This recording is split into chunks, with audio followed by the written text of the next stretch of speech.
সবাই কেমন আছেন? সবাইকে নট সো হ্যাপি ইন্ডিপেন্ডেন্স ডের অনেক শুভেচ্ছা। কালকে ইন্ডিপেন্ডেন্স ডে গেছে, কিন্তু সত্যিই কোথাও যেন একটা ইন্ডিপেন্ডেন্ট কথাটা যেন আঘাত লাগছিল বারবার। তো সেদিন রাত্রে, যেদিনকে রাত্রে এই নিউজটা প্রথম আসলো, সেদিন রাত্রিরে একদম মানে তখন 12টা বাজে। আমি না ঘুমোতে পারছিলাম না রাত্রে। তো ভাবলাম কিছু নতুন রান্না করি, না হলে আমি মাথার মধ্যে চলতে থাকবে আমার, মানে পাগলের মতো লাগবে। তো কোনো দিন আমি এটা করিনি, কারি চাওয়াল খাবো ভেবেছিলাম। তো ভাবলাম একদম নিরামিষ একটা ডিশ, এখন চলছে এই টাইমটা, তো করি। তো দেখুন, আমি ফার্স্টে কারির প্রিপারেশনটা করেছি। সেটা হচ্ছে, একটা বাটির মধ্যে আমি 1 বোল বেসন নিয়েছি। তার মধ্যে আমি যে বোলে আমি বেসন নিয়েছি সেই বোলের 2 বোল আমি নিয়েছি টক দই। আমি তার মধ্যে লবণ, হলুদ আর চিলি ফ্লেক্স দিয়েছি একটু, এটা অপশনাল, চিলি ফ্লেক্স দিতেও পারেন, নাও দিতে পারেন। আর একটুখানি জিরের গুঁড়ো দিয়েছি, দিয়ে আমি ওটাকে ফেটিয়ে নিয়েছি। ফেটিয়ে নিয়ে আমি একটুখানি জল দিয়েছি, 1 বাটি জল দিয়েছি। আমি টোটাল 4 বাটি জল ব্যবহার করব। আমি 1 বাটি অলরেডি আমি দিয়েছি, দিয়ে আমি আর একবার একটুখানি এটা ফেটিয়ে নিচ্ছি ভালো করে, লাম্পস যাতে না থাকে। তো ভালো করে এবার তার মধ্যে আমি বেসনটা একটু তিতকুটে হয় বলে আমার নিজের মতন করে আমি করেছি, তো আমি একটু চিনি দিলাম। চিনি দিয়ে আমি এবার 4 বাটি জল মিশিয়ে দিয়ে একটা ঘোল বানিয়ে আমি এটা সাইডে রেখে দেবো। এবার আমি পাকোড়ার প্রিপারেশন করছি। আমার পালক দিয়ে পাকোড়া করার খুব ইচ্ছে ছিল, কিন্তু পালকটা আমি পেলাম না অনলাইন বাজারে কোথাও। তো কি করব, আমি এগুলো দিয়ে করলাম। দেখুন, আমি একটা টমেটো কেটে নিলাম, কারণ যেহেতু বেশি দেইনি, কারণ টক হয়ে যেতে পারে, খুব রিস্ক নিয়ে নিয়ে প্রথমবার করছি যেহেতু। তো টমেটোটা আমি ভালো করে চপ করে নিয়েছি। আমি এর থেকে ভালো চপিং পারি না।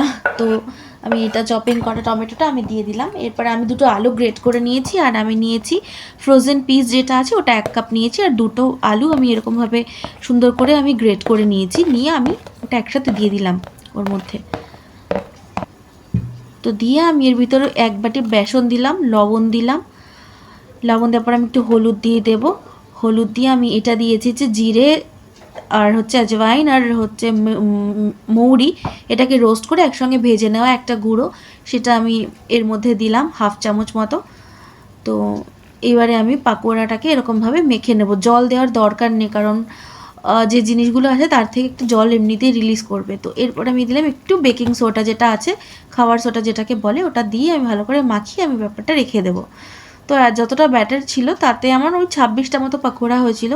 তো কড়াইতে তেলটা আমি গরম করে নেব প্রথমে, দিয়ে তেল গরম করে নিয়ে আমি একে একে পাকোড়াগুলো দিয়ে আমি পাকোড়াগুলোকে ফ্রাই করে নেব। পাকোড়াগুলো কিন্তু সুন্দর করে একদম ফুলে ফুলে নরম হচ্ছিল, একটুও না ভাঙছিল না কিছু, মনে হচ্ছিল ভেসে আসছে একদম, নিচে একটুও লাগছিল না। খুব সুন্দর পাকোড়াগুলো আমার হয়েছিল। পাকোড়াগুলো এমনি খেতেও দুর্দান্ত লেগেছিল। তো কোথাও যে পালং শাকটা পাইনি সেটার কোনো দুঃখ ছিল না, পাকোড়াগুলো এমনি খুব সুন্দর লেগেছিল খেতে। তো আমি শুধুই খেয়ে নিচ্ছিলাম। তো এই রান্নাটা আমি প্রথম করলাম, তবে খুব ভালো হয়েছিল রান্নাটা। ভাবিনি যে এত সুন্দর করে আমি ব্যাপারটা নামাতে পারবো। রান্না করতে করতেই বলি, তো ব্যাপারগুলো না যে মানে কী যে যন্ত্রণাদায়ক, আমার মনে হয় যেন কোথাও না কোথাও যারা ভিকটিম হয় না, তাদের ফেস যেন কোথাও না কোথাও একই রকম থাকে। আর এই ঘটনাগুলো যখন দেখি না, আমার মানে খাওয়া ঘুম চলে যায়, মনে হয় যেন বারবার স্নান করি। যারা ক্রিমিনাল হয় তাদের চেহারাটা একই রকম। আর কি বলবো, অসম্ভব মন খারাপ কদিন ধরেই, মানে কিছু খেতে পারছি না। এই ঘটনাটা ভাবলেই গাটা গুলিয়ে উঠছে। তো দেখুন, আমি কড়াইতে সর্ষের তেল নিয়েছি। তো ওই রিফাইন তেল যে আমি ভেজেছি ওটা সরিয়ে দিয়ে আমি এর মধ্যে সর্ষের তেল নিলাম, নিয়ে আমি সর্ষে, 2টো শুকনো লঙ্কা আর কারি পাতা শুকনো ছিল আমার কাছে, আমি শুকিয়ে রেখে দিয়েছি ব্যবহার করার জন্য, ফ্রেশ থাকলে তো খুব ভালো। তো দিয়ে আমি ফোড়ন দিয়ে তার মধ্যে আমি 2 চামচ জিরের গুঁড়ো আর 2 চামচ কাশ্মীরি রেড চিলি পাউডার যেটা আছে, এটা ঝালের জন্য নয়, কালারের জন্য আমি দিয়েছি। তো এটা দিয়ে আমি একটু ছকটা হয়ে গেলে, মানে একটু ভেজে নিয়ে তারপরে আমি যে ঘোলটা বানিয়েছিলাম সেটা আমি দিয়ে দিলাম কারিটা। দেওয়ার পরে আমি ওটাকে এবার নাড়িয়ে চাড়িয়ে, ঢাকা দেওয়ার কিছু দরকার নেই, ফুটে উঠবে দেখবেন একটুখানি সময় পরেই। যখন ফুটে উঠে একদম আস্তে আস্তে, এটা না যতটা পাতলা মনে হচ্ছে যে খুব পাতলা হয়ে গেছে গ্রেভিটা, সেটা কিন্তু নয়। ইনফ্যাক্ট আমার যখন মানে পরে মনে ছিল আর একটু জল দেওয়া যেত। তো এরকম ঘন হয়ে আসবে ওটা ফুটে উঠলেই, কারণ যেহেতু বেসন দেওয়া রয়েছে না। তো আমি পকোড়াগুলো একে একে এর মধ্যে ছেড়ে দেবো। সাবধানে ছাড়বেন, ছিটে ছিটে গায়ে না লাগে, কারণ এটা খুব গরম।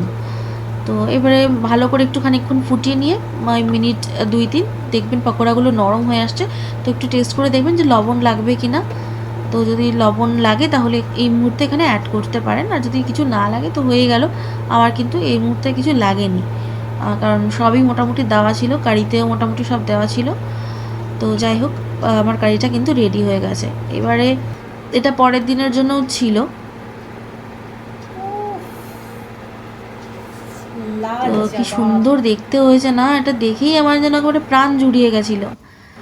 একটা ইম্পর্টেন্ট জিনিস, ফোড়নে আমি যখন সর্ষে কারি পাতা দিয়েছি ওর মধ্যে একটু হিং দিয়েছি। পরের দিন আমি চাওয়াল বানাবো, জিরা রাইস বানাতে গিয়ে দেখি আমার গ্যাস শেষ হয়ে গেছে। এবার মাইক্রোওভেনটা ঘরে আছে, ভাত টাত কোনো দিন করিনি। এবার মনে হলো গ্যাসটা 15ই আগস্ট, গ্যাস দিতেও আসছে না, আমার তোলা নেই, কি করি। তারপরে না মানে মনে হলো মাইক্রোওভেনটা ট্রাই করি ভাতটা। তো মাইক্রোওভেনে আমি জিরা রাইসটা আমি করেছিলাম। তো অদ্ভুত সুন্দর একটা ব্যাপার হয়েছিল না, দেখুন রাইসটা, আমার না মনটা জাস্ট ভালো হয়ে গেল যে वाओ জাস্ট আপত্তি সে আবিষ্কার কা জন্ম হতা হ্যায়, এটা আর একবার মানে সত্যি হলো। তো রেসিপি ভালো লাগলে চ্যানেলটা অবশ্যই সাবস্ক্রাইব করতে ভুলবেন না, ফেসবুকে দেখলে ফলো করতে ভুলবেন না, ইনস্টাগ্রামে দেখলেও ফলো করে দেবেন। সবাই ভালো থাকবেন, সুস্থ থাকবেন, সাবধানে থাকবেন। আর কি বলবো, মন খারাপ নিয়েও সবাইকে ৭৮তম স্বাধীনতা দিবসের অনেক শুভেচ্ছা। আজ আসি।